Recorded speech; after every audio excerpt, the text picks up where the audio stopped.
Қазақстан Республикалық бюджеті 2025 жылы 21 триллион теңге жуық ақша жинап, 25 триллион теңге жуық ақша жаратқан және дефицит 4 триллион теңгені құрайды. Егер де сол жақта кірістер бөліп қарайтын болсақ, ең үлкен кірістердің бірі бізде ол НДС. НДС-тен 6 триллион теңге жуық ақша түскен. Келесі бізде ол КПН 4,5 триллион теңгені құрайды. Ары қарай акциз 117 миллиард және кедендік төлемдерден 2 триллион 327 миллиард теңге ақша түскен. Және де бізде ең қызықты жерлердің бірі ол трансферті, ол нацфондтан алынған ақша, ол 5 триллион 791 миллиард теңгені құрайды. Ары қарай шығындарды қарайтын болсақ, ең үлкен шығындардың бірі бізде ол социальное обеспечение, оның ішіне пенсия, пособие кіреді, ол 5 триллион 935 миллиард теңгені құрайды. Келесі бізде денсаулық сақтау 2 триллион 427 миллиард теңге ақша бөлінген. Және келесі бізде трансферті, ол 5 триллион 696 миллиард теңгені құрайды, яғни ол республикалық бюджеттен облыстық бюджетке бөлінген ақша.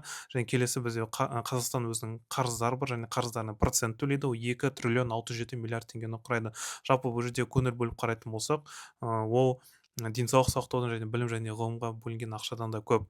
Келесі бізде білім және ғылымға 1 триллион 459 миллиард теңге ақша бөлінген. Жалпы бүкіл шығындарды алып тастайтын болсақ, жалпы дефицит минус 4 триллион теңгені құрайды. Ал егер де мұнайдан түскен ақшаны алып тастайтын болсақ, минус 11 триллион теңгені құрайды. Менің есімім Арсен, финанс аналитикпін. Осындай компанияларда 10 жылдық тәжірибем бар. Егер де өзіңізге немесе кәсібіңізге қаржылық талдау жасағыңыз келсе, консультация жасаңыз болады.